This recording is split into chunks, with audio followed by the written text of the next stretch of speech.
हाय दोस्तों, अस्सलाम वालेकुम, नमस्ते, सत श्री अकाल। कैसे हैं आप लोग? मुझे उम्मीद है कि आप लोग बहुत ही अच्छे हैं। दोस्तों, आज का वीडियो मैं आप लोगों के लिए बहुत ही ख़ास लेके आया हूं। इसलिए जैसा कि आपने काफ़ी वीडियो मेरे देखे हैं आपने, जो कि रेडी टू मूव कंडीशन में मकान के आपने देखे होंगे, तो आज आप लोगों के लिए कुछ खास लेके आया हूं। अंडर कंस्ट्रक्शन और मकान की जो जानकारी रहती है, मकान जो स्टार्टिंग से कैसे बनता है और आप मकान किस तरीके से बनवा सकते हैं, तो ये सारी चीज़ें मैं आपको आज के इस वीडियो में सारी चीज़ें कवर करूँगा।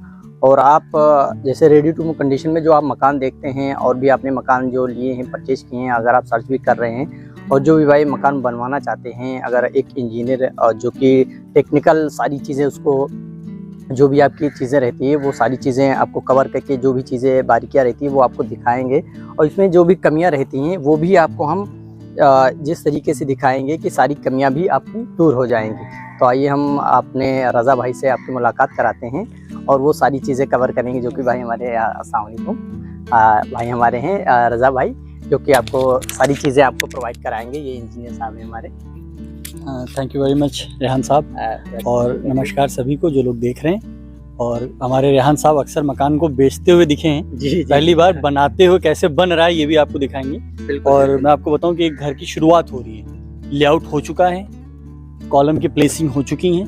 आज पहली बार हम लोग जो इस घर का नींव भरने जा रहे हैं, तो उन चीज़ों में क्या क्या सावधानियां रखनी है, हमें किस तरह का मटेरियल यूज़ करना है, सरिया इस्तेमाल करनी है, इन सभी की चीज़ें, जितनी भी चीज़ें हैं उनके बारे में डिटेल में कोशिश करेंगे आपको बताया जाए और ब्रीफ किया जाएगा काफ़ी चीज़ों को। तो आइए साथ में हम आपको साइड दिखाते भी हैं जहाँ ढलाई चल रही है।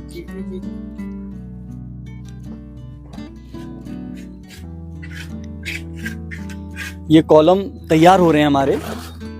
और रेहान साहब ये देख सकते हैं कि अक्सर फाउंडेशन जो पड़ती हैं तो लोग ईटा लगा देते हैं। जरा पास से कवर करिए इसको, थोड़ा सा पास से कवर करिए और शटरिंग दिखाइए कि ये हम लोग ज्यादातर क्या करते हैं, ईंटे से कवर कर देते हैं और ऐसे ही ढलाई कर देते हैं। तो जो नींव है सबसे जरूरी चीज है घर के अंदर, जो नींव है वो सबसे जरूरी चीज है। अगर घर की नींव ही कमजोर है तो घर का कितने भी हम साज सज्जा कर दें, बाहर से उसको तैयारियां कर दें, मतलब उसका कोई मतलब नहीं है ना। तो हमें बड़ा जरूरी है कि हमने सरिया इस्तेमाल की है, कौन सी इस्तेमाल की है, एज पर डिजाइन है कि नहीं। भाई देखिए, इंजीनियर से पहले और भी इंजीनियर्स होते हैं जो पहले तैयारी करते हैं कि कौन सी सरिया आपके मकान में लगेगी और वो मजबूती देगी, और इस सरिया और इस कंस्ट्रक्शन के लिए कौन सी सीमेंट कॉम्पेटिबल है, कौन सी गिट्टी पड़नी है, क्या पड़नी है, उसकी रेशियो पड़ता है। तो इन सब चीज़ों के बारे में हमें अगर जानकारी नहीं है, अमूमन ऐसा होता है कि मिस्त्री लोग हमें बताते हैं कि भैया इतने का मसाला बना दीजिए, भैया ये सरिया ला दिए, मैं आपका घर बना दूंगा। और मैक्सिमम टाइम रेट में डिफरेंस इसीलिए आ जाता है कि कहते हैं अगर कोई इंजीनियर टेक्निकल तरीकों से जब मकान बनाता है, सर नॉर्मल सी चीज है। अगर आप मेडिकल, आपके खांसी आ रही है, आप मेडिकल स्टोर गए तो आपको सिर्फ सिरप दे देगा, उसके पैसे ले लेगा है ना, क्योंकि वो डॉक्टर तो नहीं है। बिल्कुल और नीम हकीम खतरे की जान। तो इसलिए अक्सर ऐसा होता है, और आप डॉक्टर के पास जाएंगे तो वो अपनी भी फीस लेगा, क्योंकि वो आपको कहीं ना कहीं गाइड कर रहा है कि आपकी बॉडी को चेक करेगा, आपकी नब्ज पकड़ेगा, आपको आला लगाएगा, चेक करेगा, फिर देखेगा आपको कौन सी कब सिरप लगनी है या क्या लगनी, वजह जानेगा। तो हम जैसे डॉक्टर्स होते हैं उस तरह से इंजीनियर्स होते हैं, मैक्सिमम वो वही चीज देखते हैं। वो सिम्टम्स का इलाज ना करके जो बीमारी उसका इलाज हो तो बेहतर है ना। तो उसके लिए तरीका यही है कि हमें जानकारी हो, और मिस्त्री भी लोग अच्छे हैं जो कर रहे हैं, पर जो जानकार नहीं है, मैक्सिमम ऐसा होता है कि जो हमारे मिस्त्री हैं उनको उतनी जानकारी नहीं होती टेक्निकल, तो गलतियां हो जाती हैं। पर जैसे ये है कि हम लोग ईटा लगा दिए। अब ईटा जो, अगर कंक्रीट में एक चीज होती है WCR, वाटर सीमेंट रेशियो, अगर जितनी सीमेंट और कंक्रीट पड़ी है उसी के अकॉर्डिंग पानी भी उसमें पड़ता है। अगर हम इसमें ईंटे से कवर कर देते तो वो पानी सोख लेता। तो वो किनारे जो हैं वो फाउंडेशन के, अभी एक बार इसको दिखाइए, जो थोड़ा नजदीक से जो किनारे होते हैं वो बिल्कुल सूख गए होते हैं, है ना। तो जो जितनी देर उसे पानी चाहिए, मतलब हाइड्रेशन के लिए सीमेंट को, वो पानी रहता ना तो मजबूती ना आती। वो अब मजबूती चाहिए तो उसके लिए क्या है कि हमें प्रॉपर शटरिंग करनी चाहिए।